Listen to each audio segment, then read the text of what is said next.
Though you've seen me with the Apple Vision Pros, that's not where my VR gaming experience started. It started with this, the Oculus Rift. So it was a summer night back in 2017 when Juan, Isaac, and I managed to get our hands on a Rift. So super excited, we decided to set up as fast as possible. We grabbed everything, connected it to its respective ports, and we began setup. Created 2 accounts, one for Oculus, one for Facebook, because that's what we had to do. We set up our sensors to make sure they were facing the right way and they could see us perfectly and there was no interference. All in all, it took about an hour and a half to set up properly. Then we played for about an hour, 2 hours, and had to take it all apart because we didn't have a solid place to put everything and then just leave it be. So the next day we had to set up the sensors again, and this time it was much easier. It only took us about like 30 minutes to set up everything. But back then we absolutely loved it. We loved that little struggle that we had to do. It made the playing worth it. It felt like we were doing something to accomplish something else. And we were content with this for years. Then the Quests came out, no cables attached. That was interesting. So seeing the rise in VR popularity, we decided to go from the Oculus Rift to 2 Oculus Rifts instead of going for the Quests that in retrospect was gonna probably be much better. It definitely was cheaper. We got each one for like about 100, 150. Technically, one we got from Dan. Dan, if you're looking at this, thank you. We still have it and we still use it from time to time. It's not just collecting dust. So more years passed by and we got the Quest 3. Quite the upgrade. And man, these VR headsets are game changers. Let's dig deeper into why. I'm Brim and this is 2-Bit Tech. There's a huge freedom when you get rid of cables and everything that attaches you to a PC, limits your movements. It's liberating, really. You're no longer limited to where you have your PC. You can be in the office, in the living room, in the bathroom, or out in the grass. No need to carry any cables, these sensors, like your PC. How would you even manage that? But what exactly made this a game changer for me? I mean, I was happy with the Oculus Rift. Or was I? Oh, well, I mean, I thought I was, at least. Let's have a close look at the headset and the controllers. Alright, so looking at this, we have the volume buttons, the lens positioning, the on and off button, the aux port, the Type-C port, and this button that lifts and lowers the faceplate. Look at this mesh finish. It's just breathable. Doesn't let you get sweaty. The only downside is that it being white gets dirty really quick.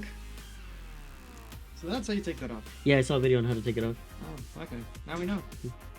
You're the one that put it together. So yeah, then we have the 3 cameras on the front. There's 3 cameras? No, there's more. There's more than 3? Yeah, there's 2, and then the LiDAR. Having seen it, let's start off with its comfort. Its frame is lightweight and low profile compared to the Quest 2, but it's somehow heavier than its predecessor. The fact that it's low profile and closer to your face makes it feel like it's lighter. You don't have the extra momentum of it being farther away from you, carrying throughout your movements. Part of the heaviness is its pancake lenses. Compared to the Vision Pros, these ones are massive. Unlike the Vision Pros that are smaller, these ones are massive. Look at the size of those things. Yeah, I mean, once everything's adjusted, everything just is very lightweight. You don't feel it. It's not like you're gonna snap your... Ow, actually my neck just cracked. Easily adjustable. Sometimes it moves. We'll get into that later. As you've seen, the frame around it is like a mesh, and it's very breathable, so you don't really get sweaty when you're playing for a long time. It's funny because we're notorious for not looking at the directions or any manuals. We kind of just set them aside and like to discover it on our own. As proven that Juan didn't know that there's a button in here for extending the frame around your face. That is crazy. Yeah, that's insane. He also didn't know that there was an audio jack on the other side. He was trying to get audio through this Type-C.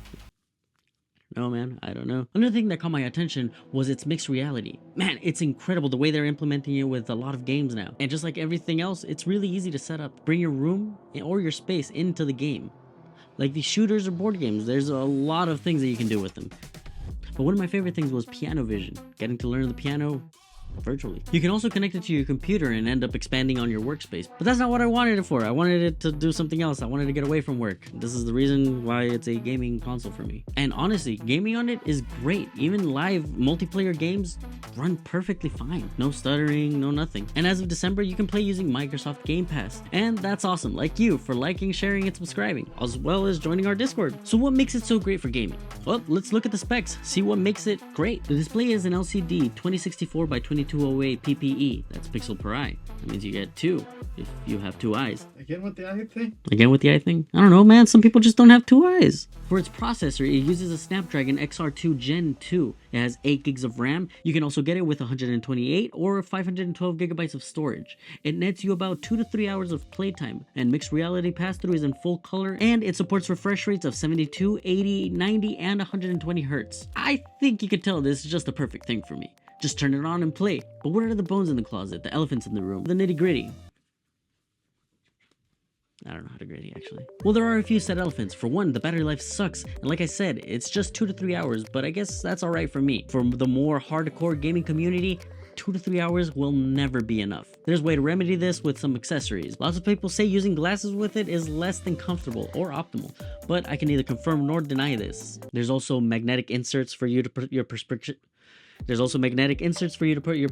lenses on. I don't know how that works either, but it's a pretty cool feature. The price for this one was about $600 because it's the 512 gigabyte storage unit, and that's a bit pricey, but being able to have all the games downloaded and not having to worry about streaming it is amazing for me. As well as if you're coming from the Quest 2, you'll need new accessories because the ones for the Quest 2 don't fit on the Quest 3, they're not compatible. The audio and C port aren't on the same side, they're on opposite ends, and that makes cable managing a little bit tricky. And though it does have a few cameras, there aren't any on top, so that means less tracking volume. So if you raise your hands above your head, you might lose some of the tracking. It's possible if you don't look up with it. The screens aren't OLED, and its pricing is pretty high for it not to. It has a huge market to fill like the Apple Vision Pros, but there isn't enough content for mixed reality. Sure, there's some apps, but you know, us gamers, we want more. We want more of everything, and I don't think it's getting the support it needs. Like I mentioned, the straps are subpar and move around often. Yeah, that's quite the baggage and laundry list. But what does it do right? It's most definitely a total complete upgrade from the Quest 2.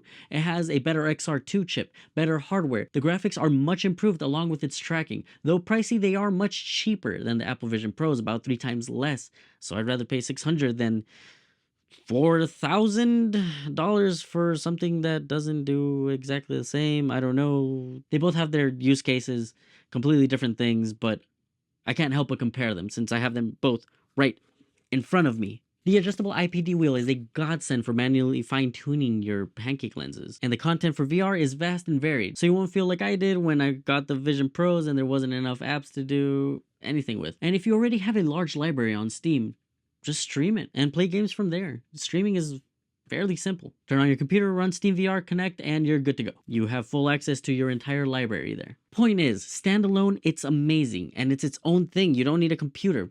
But if you couple it with your computer, it makes it that much better. So yeah, I'd say it's a total upgrade, 100% without a doubt. Its ease of use and setup, unparalleled. Task switching is so easy, and connecting it to your PC as easy as plugging in to the C port, putting on your headset, accepting the notification that pops up, and bingo, you can access all your files from your PC. And for Mac, it's much more complicated. You need SideQuest, you need to access developer mode, await approval, and it's just a whole bunch of stuff that I really didn't want to mess with. But gone are the days that I had to go and set up manually 2 headsets with 4 sensors, all this cabled. I could just play. It's so much easier. For me, there's nothing that can beat it right now.